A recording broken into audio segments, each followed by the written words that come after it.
Welcome to Venture Step Podcast. We discuss entrepreneurship, industry trends, and the occasional book review.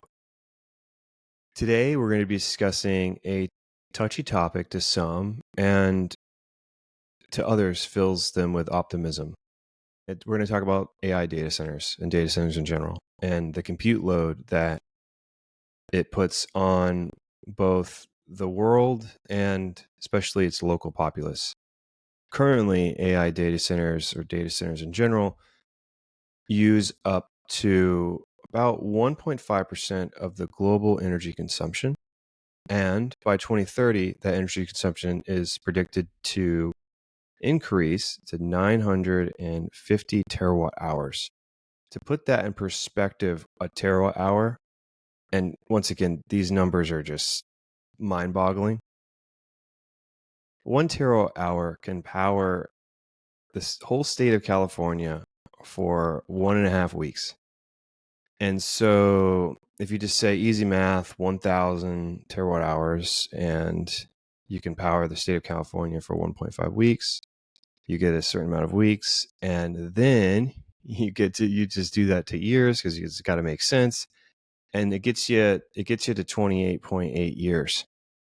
So 1 year of consumption in 2030 is going to be able to power, meaning that California energy consumption doesn't increase here. Like, that's the control in this theoretical conversation, in this analogy, or I'm getting lost in my own story here.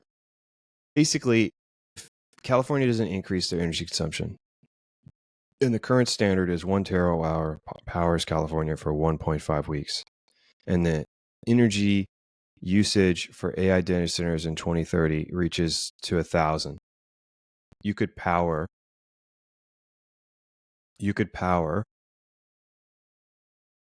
the state of California for almost 30 years, which, I don't know. It's mind-boggling. It doesn't make sense. Like, the state of California, that's a big state, big population, lots of homes. The whole state, everything, for 30 years, for 1 year of usage. And then I was curious, like, how much energy are we predicted to use in 2030? And it was close to 30,000 terawatt hours. So just put it at, we're at 1,000, and we are closing into, the 1,000 mark. That puts us at double the energy usage of what it was previously. So it was at 1.5%, and now it's coming out to 3.3.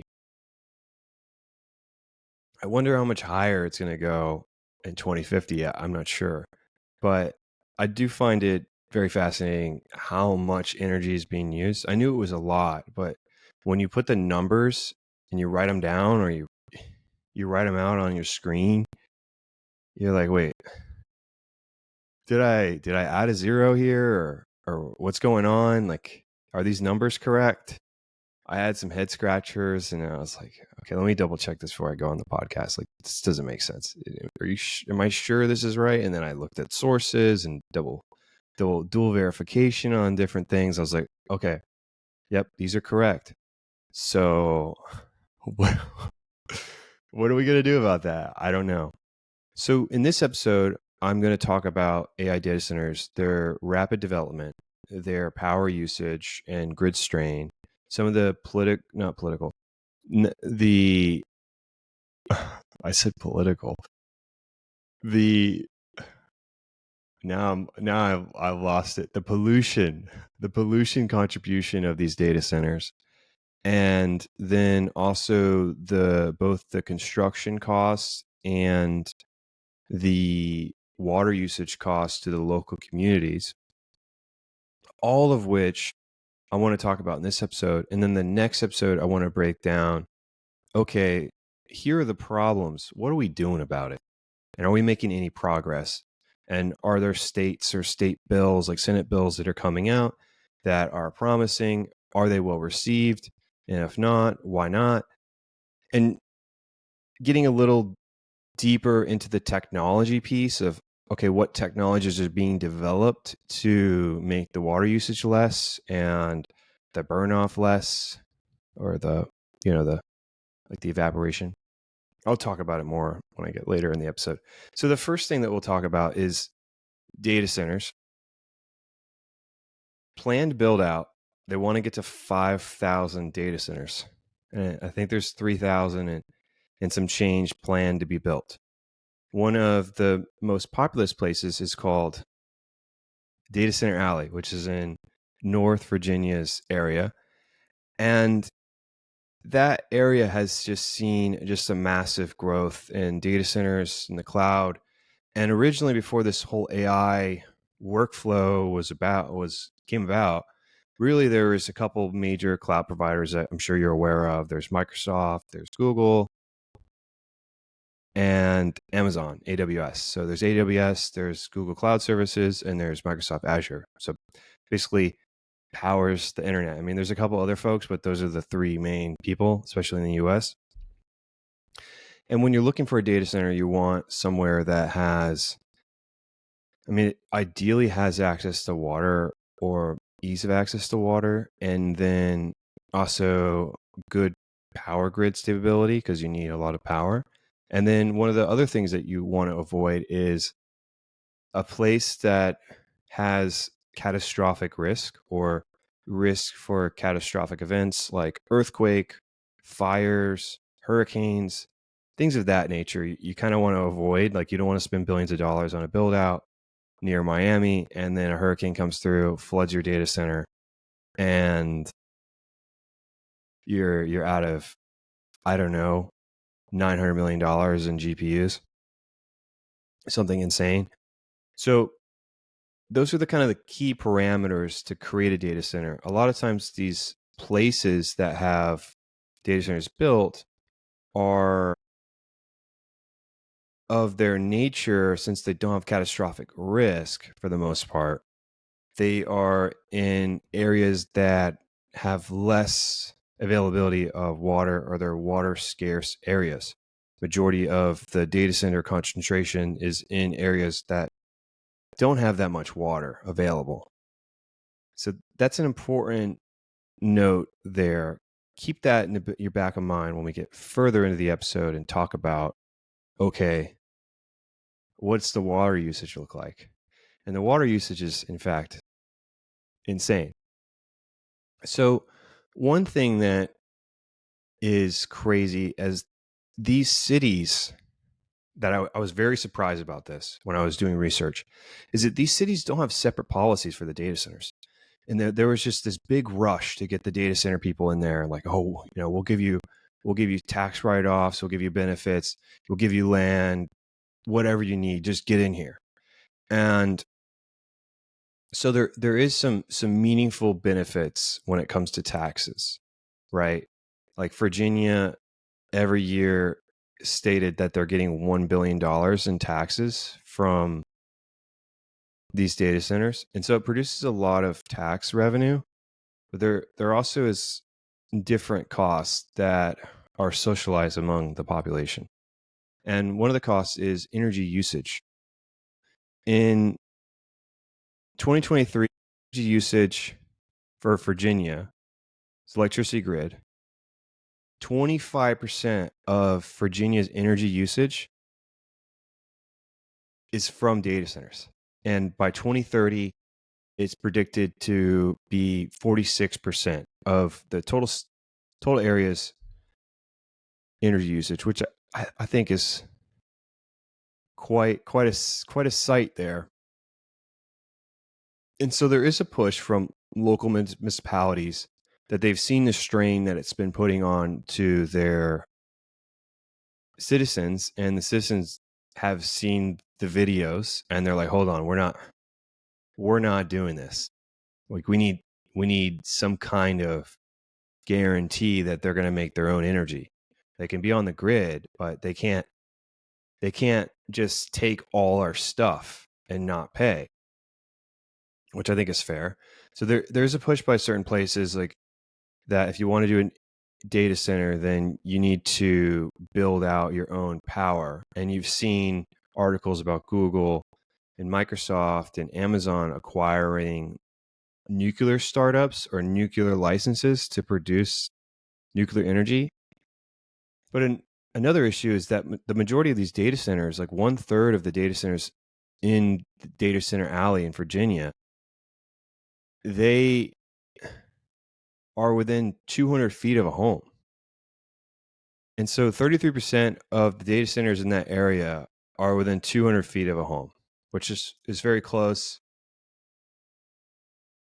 I was going to convert it for like Europeans, but then I'm like, you know what? Look it up. I don't know. But yeah.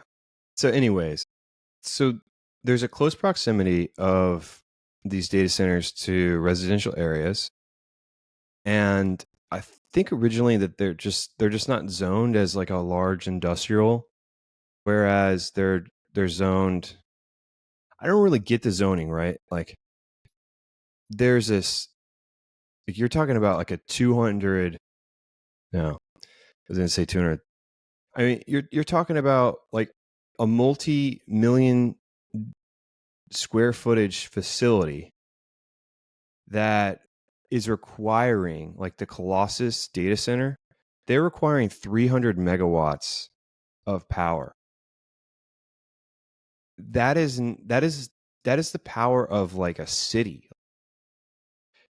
It's just really hard to 350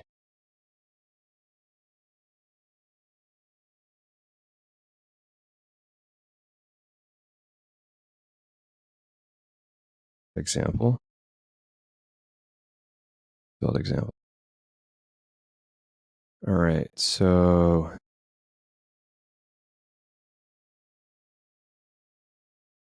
okay, so 400,000 would require, or 400,000 megawatts would power 400,000 homes. In this example, call it 350 megawatts would power 350,000 homes. So this is not just like some kind of project that they're doing on the side. Like these are massive, massive facilities with large capital outlays, very big construction projects. And I just don't understand the thought process of putting them so close to residents. And it's not that like people live everywhere. I mean, there's got to be some people that aren't happy about it, but I was just surprised that 200 feet is just very close. So, okay. So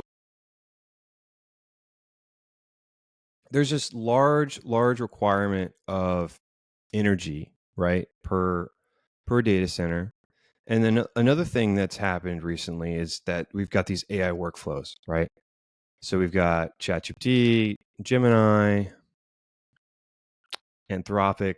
If anyone even knows Anthropic anymore, I think that it's kind of like slid under the rug, except for law firms.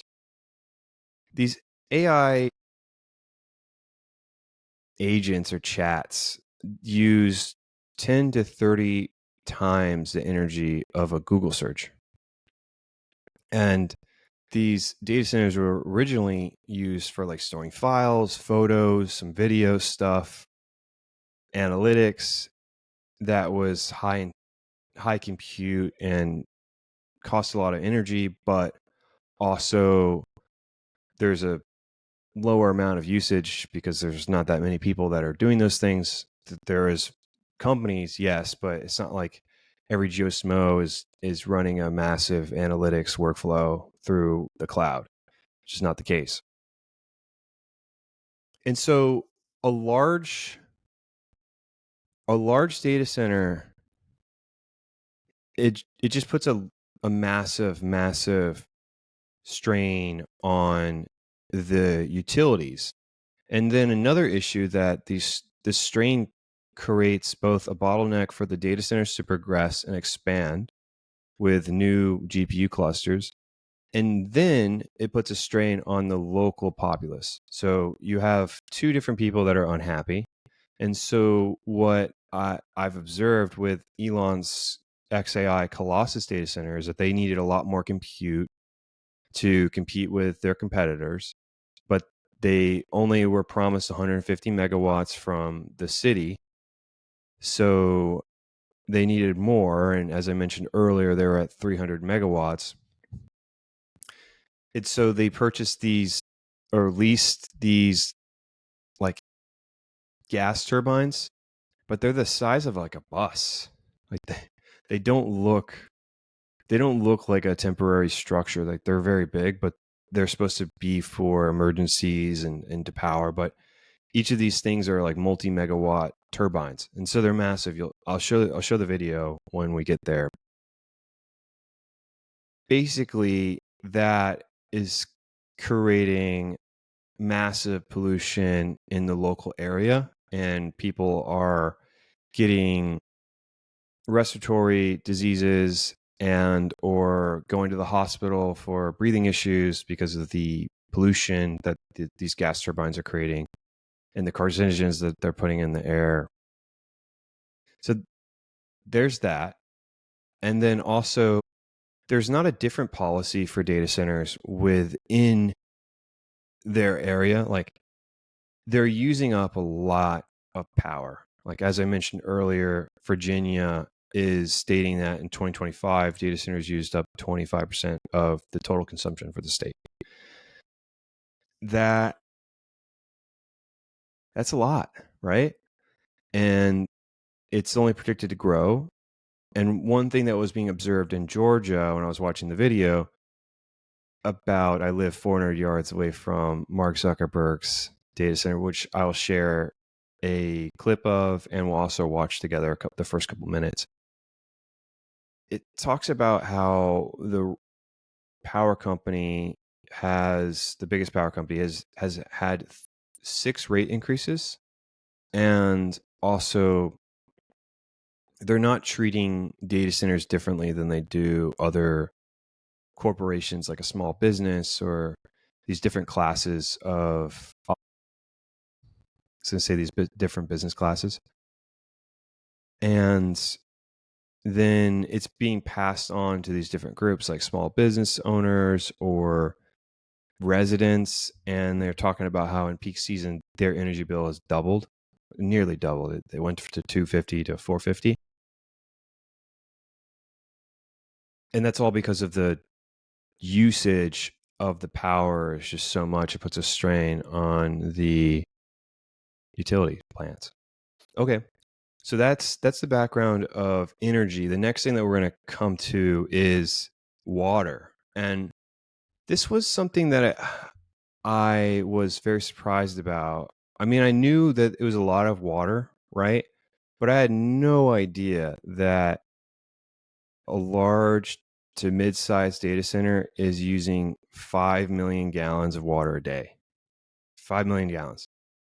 And 5 million gallons is enough for a town of 30 to 50,000 people. So we're talking about the power of multiple towns. We're talking about powering, 300,000 homes and enough water per day to be spent on 30 to 50,000 people.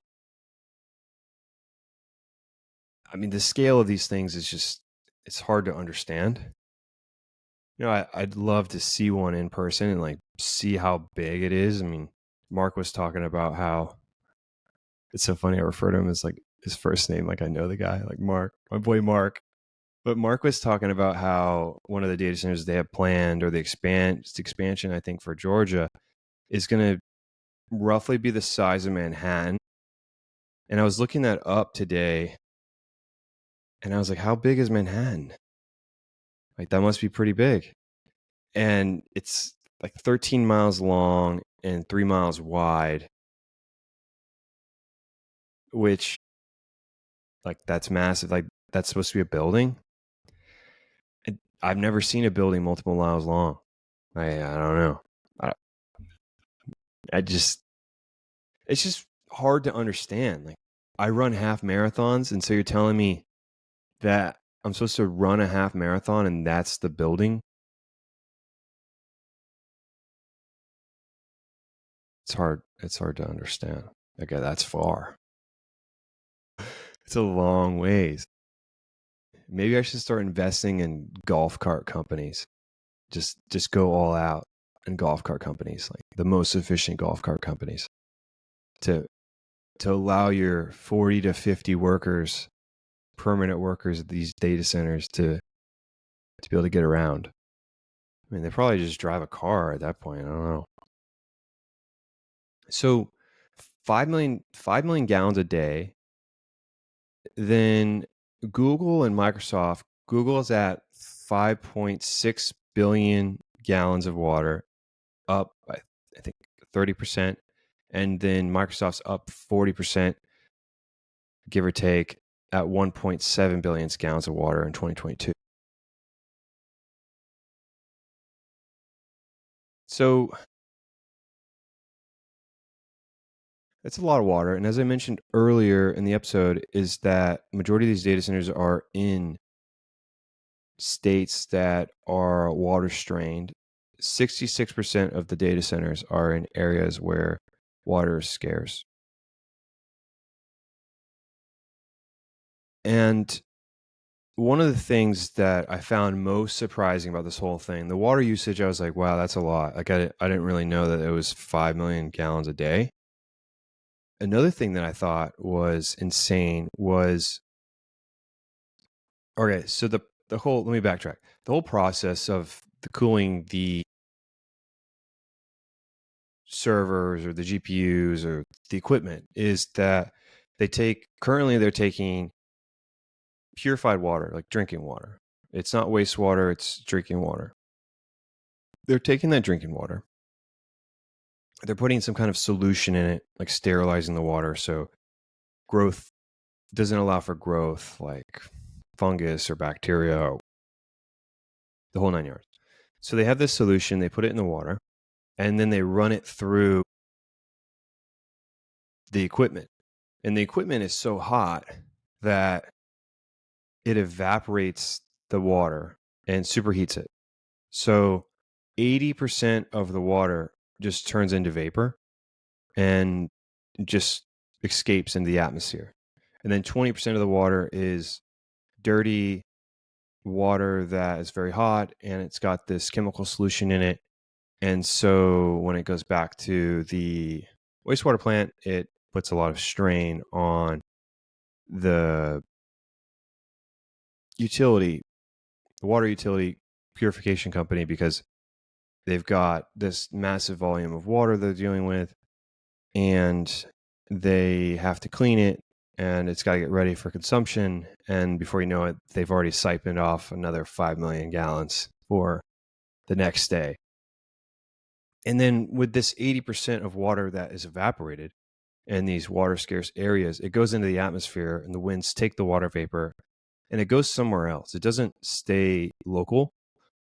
And so 80% of the water that they're using is going to a place that isn't beneficial to the local group. And so I'm going to transition. I'm going to share my screen for a couple minutes about this family who live 400 yards away from Mark Zuckerberg's data center. And so I'm just going to play like the first 4 minutes, I think are pretty important. And then we could talk about it. But I think this is a really well done video by More Perfect Union. And I appreciated their perspective and thought it was pretty good. So I would like to share it with everyone. And also, I'll put this link in the show notes. So if you want to watch the full video, you can. But all right, I'll get started. This is our cold water pressure in the kitchen. This is where I fill up water for storage. Those are the things we have to fill up to flush the toilets. So you can see the sediment from the data center. Wow, and that's just from the water coming out of your faucet. Yeah. And this is what's in all the pipes. Just the well itself is probably 20,000, and that's not counting any of the all faucets, the replacement yeah. of the fixtures and That's faucets just and the way. toilets and the lines that come underneath the house. It's overwhelming because you you really feel like you are up against this huge wall that you can't penetrate. There's nothing that you can do, and they don't care. I'm here in Mansfield, Georgia, driving by Meta's new 2 million square foot data center facility.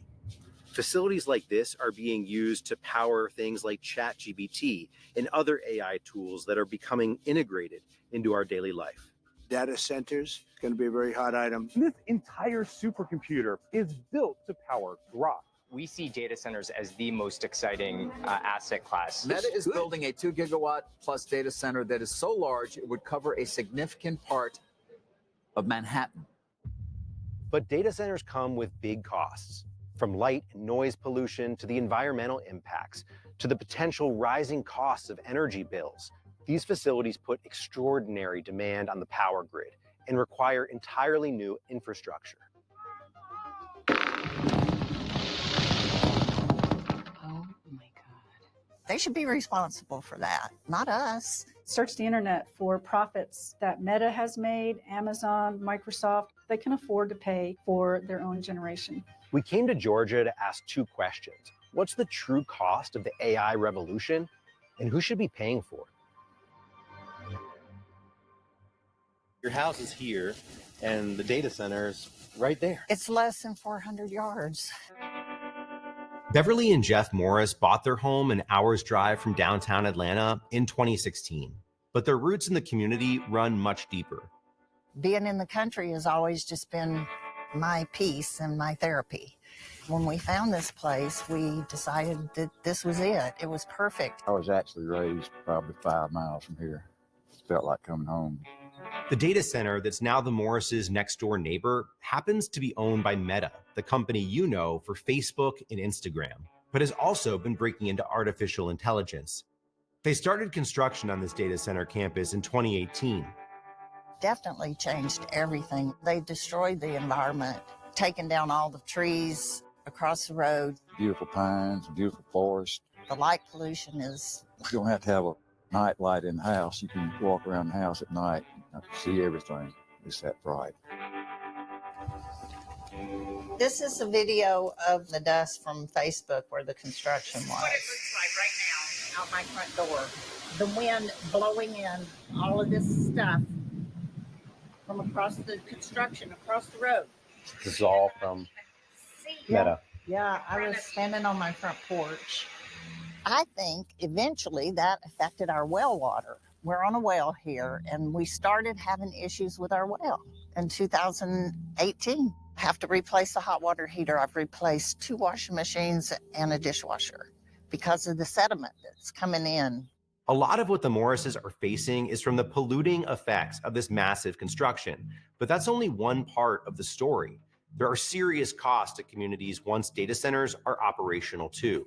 To explain that, we have to back up for a second.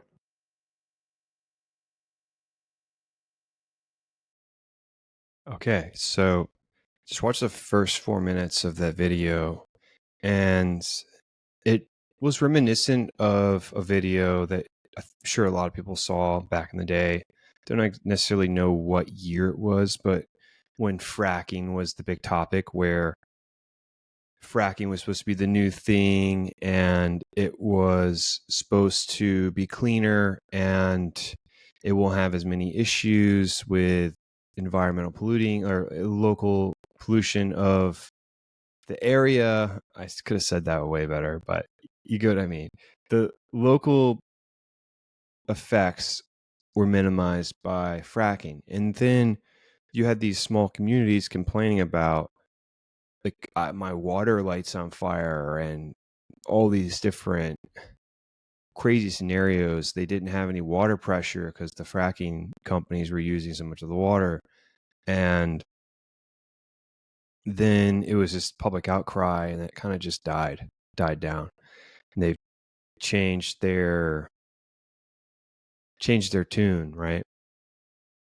And so in that video where in Mansfield, Georgia, they talk about how their water pressure is all messed up and how there's sediment in the water. And so in this scenario, they're using a well. So I'm not necessarily totally clear on if the data center in Atlanta or near Atlanta in Mansfield, Georgia, Meta's data center, if that's also tapping into the well water, or if it's just strictly from the pollution with the construction that disrupted the well and the local environment. Not necessarily clear. I mean, from what I've read, some data centers like to use the aquifers, but that is typically pretty frowned upon because they use so much water. But who knows? I mean, all goes at this point. And then another thing that wasn't noted in the video, which is talked about later on, is the cost of their electric bill has doubled. And I mentioned it earlier in the episode where normally in peak season it was $250, and now they're saying peak season is $450, and it has put a financial strain on them because they want to retire. One's retired, one is working, and they're afraid that if he does retire, that they're just not going to be in a good spot. So that's something to note. I think that was pretty important to hear somebody's perspective, how it's affected them. And once again, this episode is really about the effects and not the benefits. And so the next episode will be about the benefits. So I don't want to harp on. I just want to allow people to express themselves, or if they've already expressed themselves, for me to share that and give people perspective on something that they might not have thought about too much. And then next episode, we could talk about the benefits to the local communities, at least.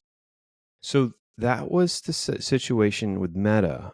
But the situation with XAI is a little different because in this situation, it was more, hey, we had construction, it messed up a local environment, and our well is not working. And then, it's super loud outside, and at night it's bright, like it's bright all the time. I don't need to have the lights on at night because I can see, because it's massively bright, like crazy bright. The Elon Musk XAI, they're not getting enough power. So for them to move faster, they had to use these gas turbines, and these gas turbines emit carcinogens, low ozone pollution that leads to respiratory diseases and all of this nasty stuff.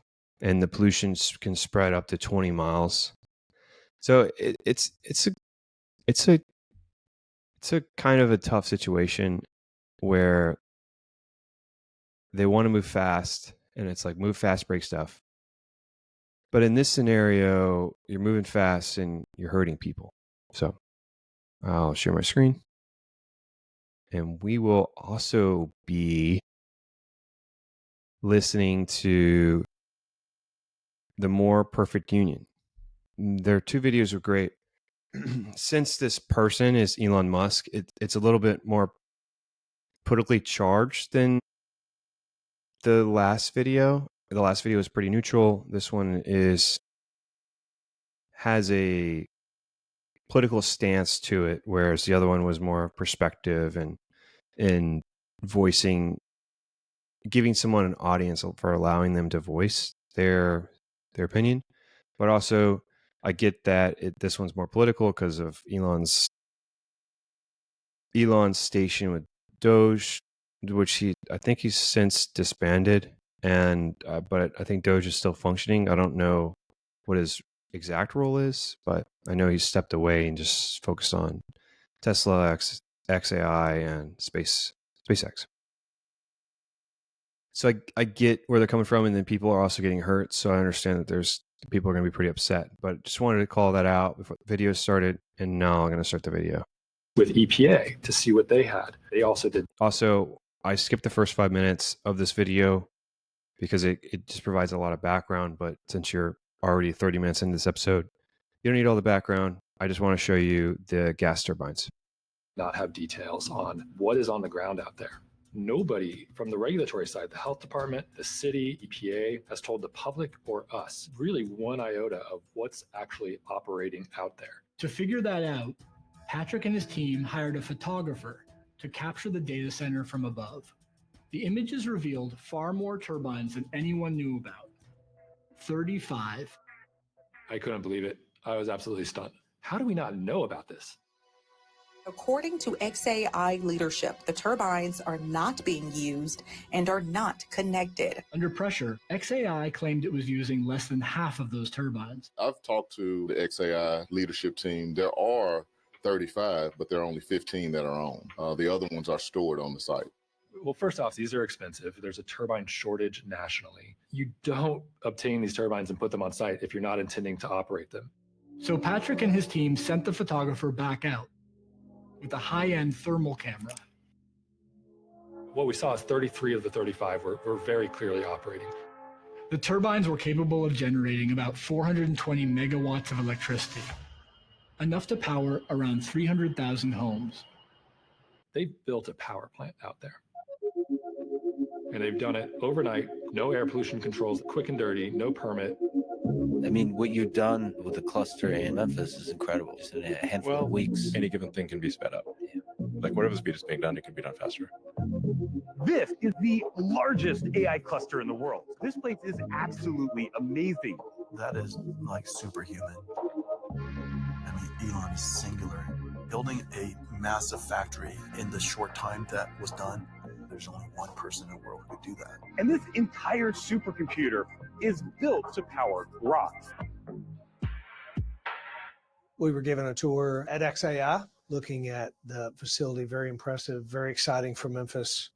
Their commitment to the community is remarkable. It's unique in my experience. Joseph Goffman has worked on air pollution issues for decades. Until January, he ran the EPA office that regulates air quality. Most companies that I've dealt with go to great lengths and spend a lot of money to make sure that the day they turn on their operations, they're also turning on their pollution control equipment. That's a given. For a company to do this, it's treating the people who live there as if they don't count. I like to open my windows early in the morning to breathe the fresh air, God's given air, not the air that man want to give us, but God. Easter Knox lives just over a mile from XAI. I really wasn't getting the fresh air. I was getting that pollution that was mixed in with everything. You know how you light your stove and that gas seeps with the little ticking noise?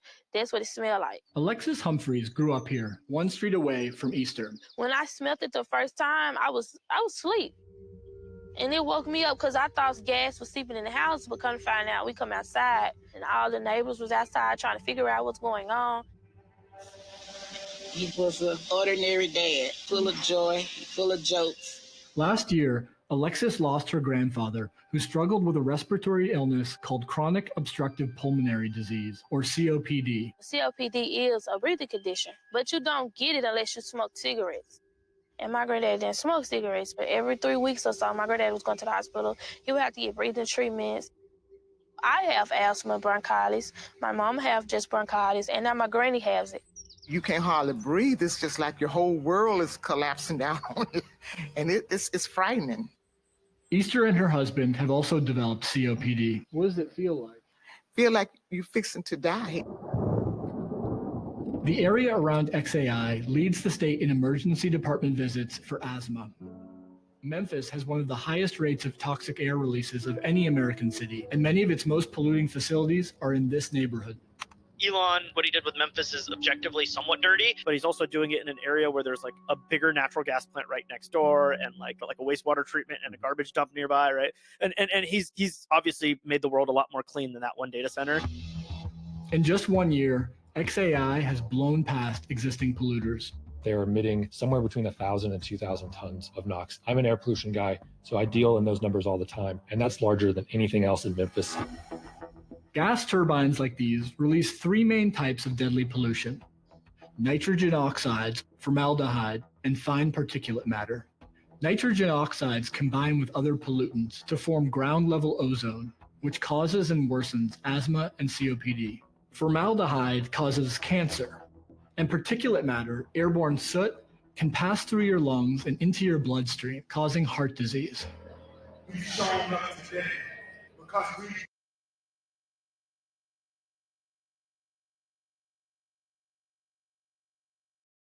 Okay. So the other half of the video is very, very political, but that section from like the first 5 minutes to the 10 minutes, so the first 5 to 10 minutes, like 5 minutes to 10 minutes, 5 minutes total.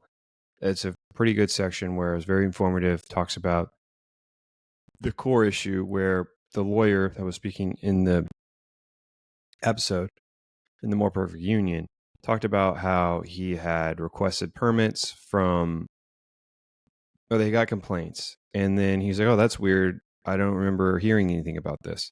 Requested permits from the city. The city's like, hey, I don't got anything. And then he's like, okay. So then he goes to the Environmental Protection Agency and is like, hey, do you have anything? And they're like, no, man, I don't got anything. So then he's like, wait, what the heck? Like, that doesn't make any sense. Like, you can't have these and not have anything for air pollution. And then the other issue was, or you can't have these without permits. And then you also can't have these without any protection against the pollution that it emits. Just to put stuff on it to limit the actual pollution that is created. None of that's being done. So no permit, no way to mitigate the pollution. It's just shooting out pollution. And I mean, the stories from the local groups that are fired up, and rightfully so, they should be. It's pretty devastating to have somewhere that you've lived your whole life just become somewhere where you legitimately can't live there anymore. Or if you continue to live there, it's going to adversely affect your health.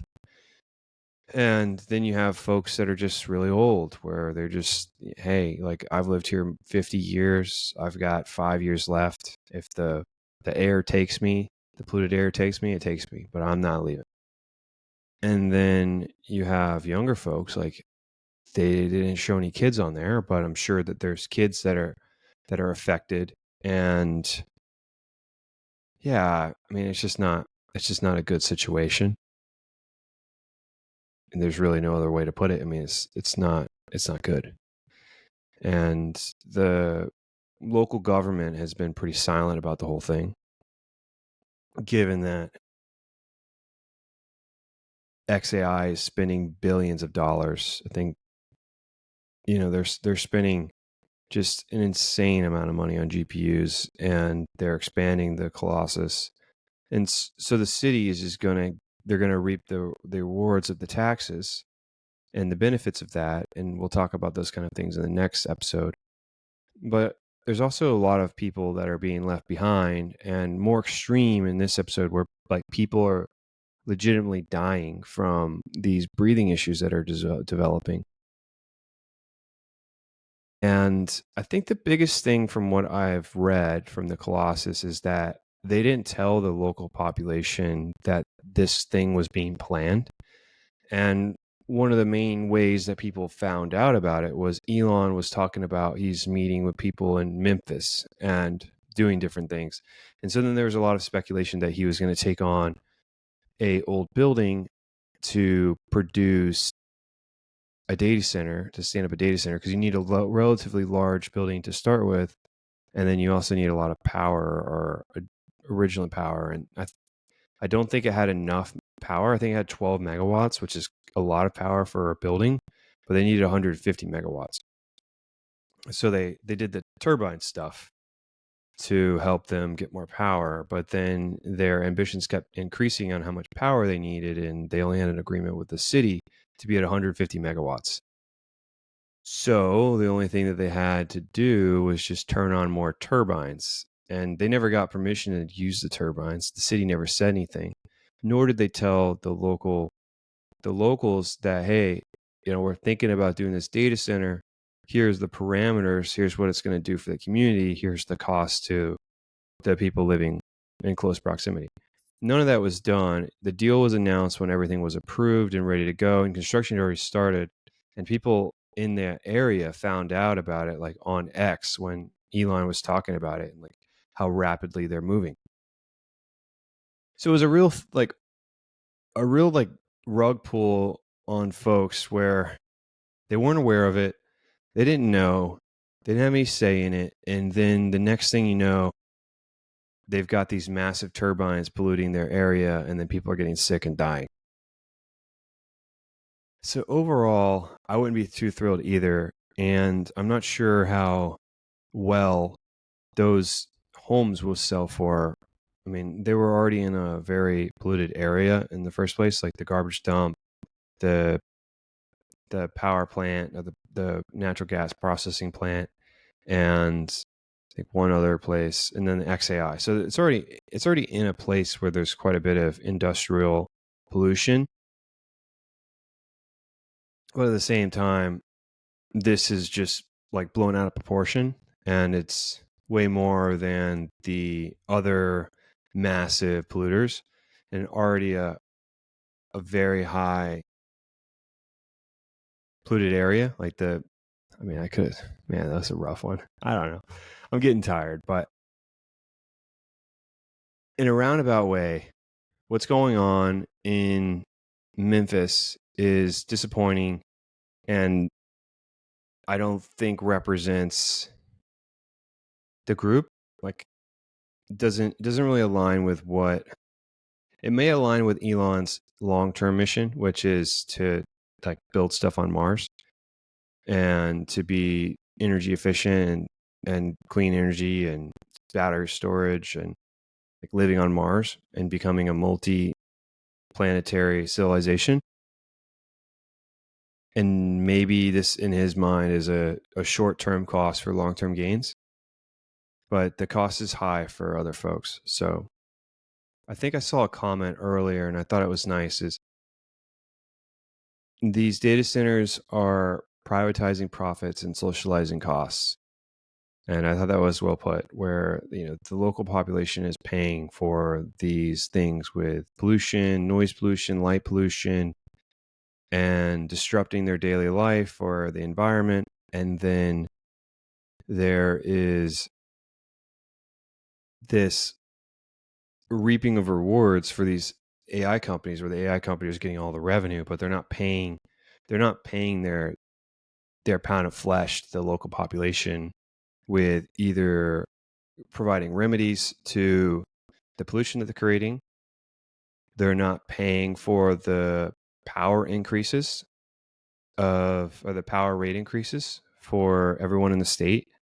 And they're also paying politicians and making sure that they're well fed so that things are not, when I say paying politicians, maybe I should rephrase that and say like power companies or the AI data center companies are paying politicians. And so there's not these bills where they're potentially malicious towards these different groups. And so the local citizens and activism groups are they just don't have a voice. They have a voice, but no one's listening. And so they're just screaming into the void.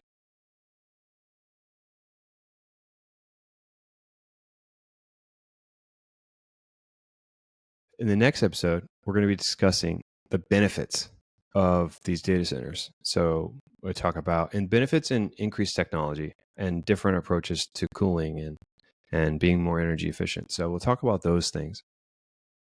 But appreciate you listening in today. And of course, have a great day, a good afternoon, a good evening. Thank you for listening, and listen in next week. Thank you. Goodbye.